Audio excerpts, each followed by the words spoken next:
Di video kali ini kita akan belajar muatan pelajaran PPKN.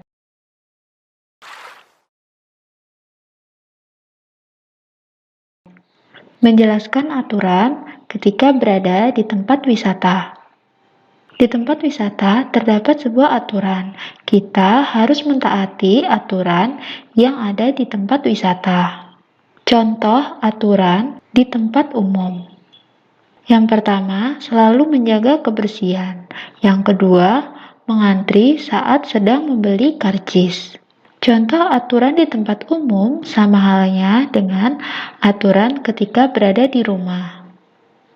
Yang pertama, membuang sampah pada tempatnya. Yang kedua, menjaga barang-barang agar tidak rusak. Menyebutkan hal yang harus dan tidak boleh dilakukan saat berada di tempat wisata.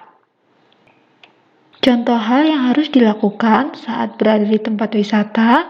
Yang pertama, membuang sampah di tempat sampah. Yang kedua, menjaga kebersihan tempat wisata. Contoh hal yang tidak boleh kita lakukan saat berada di tempat wisata. Yang pertama, menginjak rumput dan memetik bunga yang ada di taman.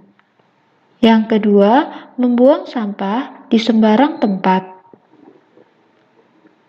Menyebutkan hal yang harus dan tidak boleh dilakukan saat berada di rumah. Contoh hal yang harus kita lakukan saat berada di rumah. Yang pertama, menjaga kebersihan kamar kita sendiri. Yang kedua, membantu ibu menjaga kebersihan rumah.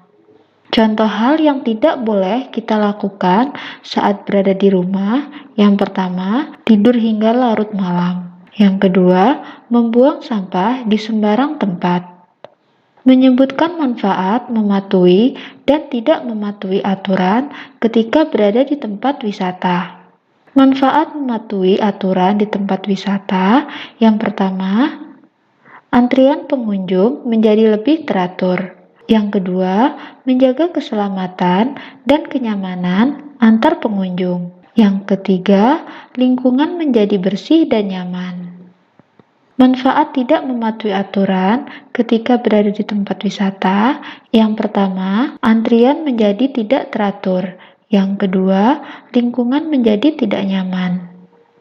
Menyebutkan manfaat mematuhi dan tidak mematuhi aturan ketika berada di rumah. Manfaat mematuhi aturan di rumah. Yang pertama, rumah menjadi bersih dan nyaman. Yang kedua, tidak kesulitan ketika mencari benda. Yang ketiga, saling peduli antar sesama anggota keluarga. Manfaat tidak mematuhi aturan ketika berada di rumah. Yang pertama, rumah menjadi tidak nyaman. Yang kedua, kita menjadi kesulitan saat akan mencari benda karena kita tidak mau merapikan.